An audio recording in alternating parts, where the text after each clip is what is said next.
Bonjour à tous, c'est Driftfoot pour Gamerside. Décidément, cette semaine, j'ai pas mal de choses à vous raconter et aujourd'hui, je vais m'intéresser au nouveau jeu du studio ukrainien Frogwares. Frogwares, j'imagine que vous le savez, ce sont ceux qui s'occupent des adaptations en jeux vidéo de Sherlock Holmes et ce depuis 2002 déjà. En tout, je crois que ça fait pas moins de 9 jeux, si on inclut celui dont je vais vous parler aujourd'hui, 9 jeux avec le célèbre détective. Et après l'intermède de Sinking City en 2019, c'est Sherlock Holmes Chapter 1 qui signe le retour de l'enquêteur après 5 ans d'absence. J'ai eu l'occasion de découvrir le début de cette nouvelle aventure dans le cadre d'une preview sur PC que vous voyez ici tourner grâce aux images fournies par les développeurs. On n'avait malheureusement pas le droit de capturer nos propres vidéos puisque la build à laquelle j'ai pu avoir accès était encore loin d'être finalisée. Alors, le framerate c'était pas encore ça, c'était sur PC, mais on nous promet quelque chose de beaucoup plus polish à ce niveau. Il faut espérer que ce sera le cas parce que The Sinking City avait déjà quelques petits soucis à sa sortie. Voilà, en gros, on retrouve Sherlock dans une situation un petit peu différente des jeux précédents, si vous les avez faits. Moi, je m'en occupe sur Gamerside depuis 2012, je crois, et depuis 2014, il me semble avoir testé tous les jeux Frogwares. Et cette fois, on a affaire à un Sherlock tout jeune qui n'est plus accompagné, ou pas encore plutôt, de donc son très cher Watson. Mais partout où il va, il est suivi à la trace par son meilleur ami John, qui va du coup avoir une relation qui va évoluer en fonction des erreurs d'ailleurs que l'on va commettre ou de la manière dont on va réagir. Alors je ne sais pas encore, même si j'ai joué quelques heures, ce que ça va donner. C'est sûr que et ça va peut-être être un peu difficile de retrouver cette dynamique célèbre qu'on avait entre Watson et Sherlock. Mais comme il s'agit d'une preview, eh bien, je vais attendre un petit peu avant de me prononcer à ce niveau-là. Ce qu'il faut savoir aussi, c'est qu'on troque le Londres habituel, que l'on connaît bien, si vous connaissez un minimum le personnage, pour l'île de Cordona, qui est une île méditerranéenne fictive, dans laquelle Sherlock va se rendre suite au décès de sa mère, un petit peu sur les traces de son passé, pour accepter peut-être d'en faire son deuil. Et dans ce prologue, il va avant donc de commencer vraiment les choses sérieuses, il va faire un tour à l'hôtel et croiser quelques personnages et un drame qui se prépare puisque un objet a été dérobé partout où Sherlock passe. Le crime n'est jamais très loin. Et vous allez remarquer, et vous le voyez d'ailleurs sur les images, que Frogwares utilise un petit peu toutes ces mécaniques qu'ils ont petit à petit affinées au fil des ans, jusqu'à d'ailleurs The Sinking City, dont Sherlock Holmes Chapter 1 reprend le côté monde ouvert, avec une carte où on peut se balader librement. Eh bien, toutes ces mécaniques qui ont alors soit assez peu évolué depuis The Sinking City ou même les précédents Sherlock Holmes, soit qui ont un tout petit peu été modifiées. On retrouve le fait de retourner dans le palais mental du héros pour faire les liens. Des liens qui ne seront pas toujours les bons d'ailleurs, on peut tout à fait décider ou faire une erreur, mais on peut décider aussi d'accuser la mauvaise personne, on peut aussi, comme par le passé, décider d'absoudre ou au contraire de condamner le coupable quand on l'a trouvé. Il y a des indices qu'on va observer, vous avez vu que c'est quand même... Alors c'est un petit peu guidé sur la recherche d'éléments, parce que vous avez un nombre d'éléments à trouver, puis vous avez généralement le curseur qui change de couleur. En revanche, comme d'habitude, ils ne vous prennent pas forcément toujours la main. Petit reproche d'ailleurs à ce niveau-là, je trouve, parce que quelquefois, il suffit qu'on n'ait pas placé la caméra comme il le faut quand on se balade et on n'aperçoit pas forcément de façon évidente un signe dans le décor, plutôt par exemple quand on a un souvenir à retrouver, une sorte de petit cercle qui n'est pas tout à fait un cercle, mais une sorte de forme. Ça m'est arrivé de la rater cette forme, et puis du coup perdre du temps à chercher ce que je devais faire. Vous allez retrouver, comme dans The Sinking City, des éléments qui se sont passés, des événements à remettre dans le bon ordre afin de comprendre comment les choses se sont déroulées. Vous allez aussi devoir, ça c'est peut-être un petit peu contraignant, passer par le menu pour épingler un indice et après vous allez interroger des passants sur cet indice. Alors il y a ceux qui n'ont rien à vous dire et qui vous répondront non, moi j'ai rien à vous dire. Puis il y a ceux qui vous donneront l'information. Ce qui est bizarre, c'est qu'on n'entend pas Sherlock parler du coup, donc c'est un côté peut-être plus immédiat, mais c'est un petit peu étrange aussi. Et puis à côté de ça, il y a aussi, je crois qu'ils ont rajouté des séquences où on peut écouter un petit peu les conversations et on doit faire le tri entre les informations qu'on entend, les bribes d'informations, celles qui sont d'intérêt pour nous et celles qui ne le sont pas. Et quand on a trouvé la bonne combinaison, eh bien ça s'enchaîne. Donc On peut évidemment, au final, quand on doit trouver le coupable, par exemple, se tromper, comme je le disais, consciemment ou non, hein. On peut décider d'accuser, de condamner ou d'absoudre la personne. Mais avant cela, hein, toutes les étapes qui précèdent, hein, qui vont vous permettre de récupérer tous les indices, généralement, c'est on les fait, on fait les petites séquences de recherche jusqu'à ce qu'on trouve tout, hein. On ne peut pas avancer en laissant des trucs de côté. Comme je le disais, The Thinking City, Sherlock Holmes Chapter 1 reprend l'idée de vous faire évoluer dans un monde ouvert. Le fait d'avoir ici donc l'Unreal Engine 4 à nouveau permet d'avoir un rendu qui est plutôt sympa, sans doute parmi les plus beaux jeux que Frogwares a fait. Alors, c'est pas toujours parfait non plus, d'autant que, comme je vous le disais, hein, sur la version à laquelle j'ai joué, le framerate est encore loin d'être satisfaisant.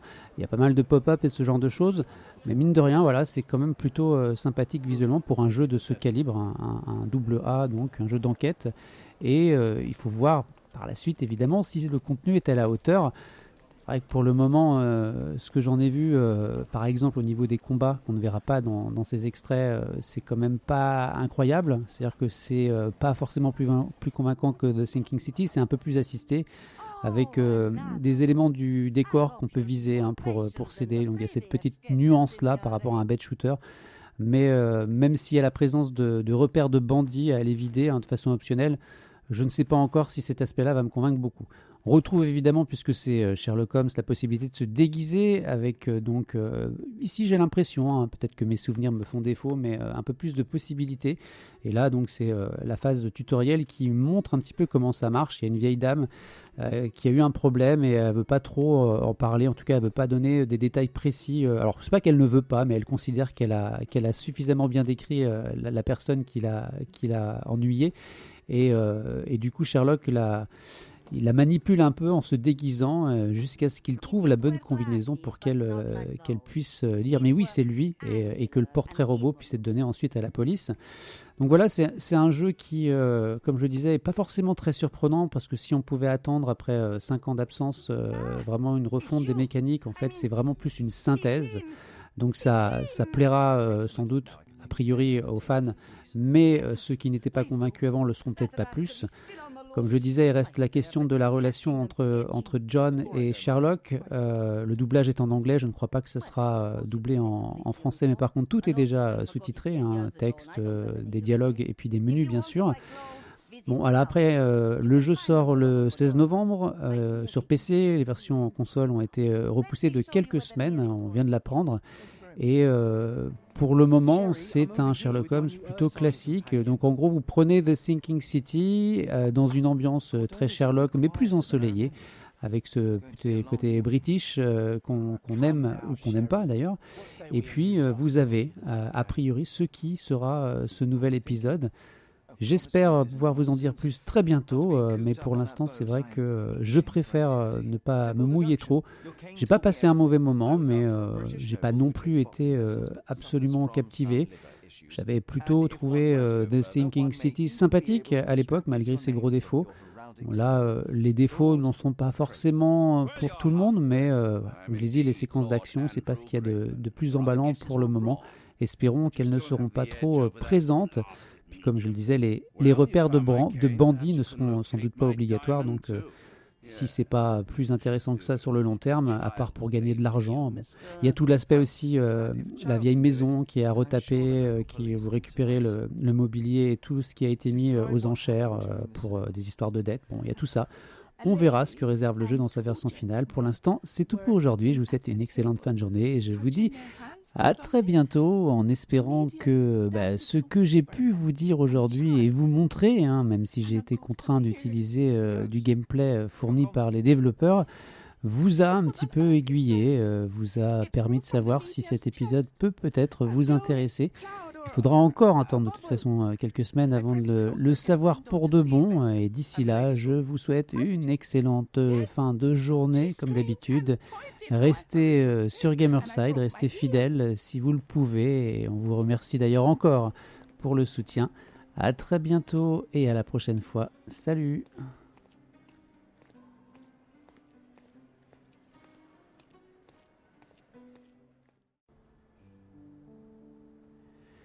Hi everyone, it's Driftwood once again for Gamerside. This week I have a lot to tell you, and since I've decided to, try and speak more English in the videos we produce, this is me telling you this time about Sherlock Holmes Chapter 1, a game by Frogwares, that you probably know for all the Sherlock Holmes games that have been released ever since 2002, if I'm not mistaken.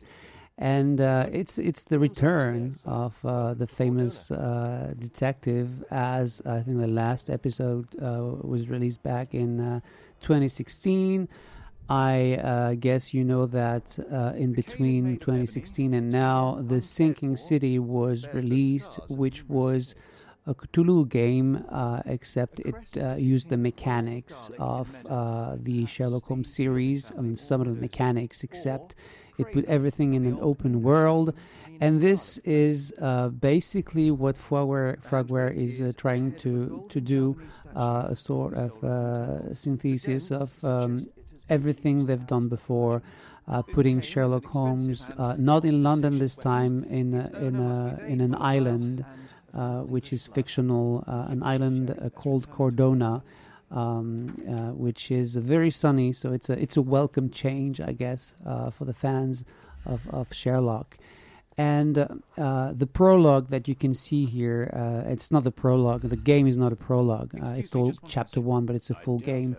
But the images you're seeing here were given to us by the developers, and then mainly focus on the prologue, which is set in a hotel where Sherlock and his best friend John arrives. You play as young Sherlock, meaning that there's no Watson to be seen here. John is his best friend. He follows him everywhere, and I really mean everywhere. And I'm not sure yet if the relationship between the two will be as interesting as, say, the one between Sherlock and Watson, obviously. Now, that being said, your relationship is going to evolve depending on the choices you make and the mistakes you make. When it comes to mechanics, as you can see, you find the things that you could do before in the Sherlock Holmes series, which is observe a witness or a suspect, and observe a scene, find the different clues. In these sequences, you cannot miss anything. I mean, you need to take the time to find everything you need to find, but it's not like you can miss and move on to the next step. Now, that being said, since you still have the mental palace where you connect all the dots, all the clues you have, you can make mistakes. You can make them consciously, like you decide to accuse someone and you know they're not guilty, but you can also make mistakes. You can, when you have found the culprit, decide to denounce them or not. This is something that isn't new in the series. If you know the games, the previous games, that's something they did before. There are a few, I would say, new mechanics, like you can eavesdropping, for example. And you have to figure out, in the things you hear, some of the things are relevant and some are not. So you need to find those that are relevant, and then when you've done it, then you can move on to the next part of the investigation. You also have to pin evidence in the menu. And then you can go talk to the customers in the hotel or the people on the street, for example, and just press the button, and then they give you an answer like, I don't know anything, or I can help you, which means that Sherlock doesn't talk when you use that pinned evidence mechanic, which is a bit odd, I would say, but it at least, you don't get to hear him ask the question over and over again, so it's actually more fluid. It's smoother, I guess. All in all, it's really the combination of everything that Frogwares have been doing for so many years. So it's not it doesn't feel like a whole new game, except for the fact that it's set in a new place, and like I said, it's an open city, an open island, just like in the Singing City, where you could go wherever you wanted, and you had side quests. There are even actually bandit lairs in this new game, which is maybe odd, but you can use guns. It's not the mechanic that was the most convincing in the Sinking City, and from what I've seen in this preview, let's say that I don't believe it's on par with the other shooters out there. You can use your environment. You can shoot things in the environment to help you get rid of your enemies. So which is maybe a bit more subtle than just shooting them down. But I don't know for sure that it's going to make this very fresh. Now, most of the time, obviously, you're going to spend in the city, on the island, talking to people, looking for evidence, and the disguise system is back. If you know Sherlock, obviously you know that he likes to disguise himself. And in this sequence, he wants to help this old lady who doesn't say much about the person who did something to her. I mean, she thinks she's described him well enough, but it's not sufficient for the police to really know how this person could look like. So Holmes is smart about that. He disguises himself, and step by step, the woman, she reacts to the way he's dressed and say, no, he was not wearing a dark suit. He was wearing something, white, or he had a scar or something like that. And that is the tutorial sequence for the disguise system.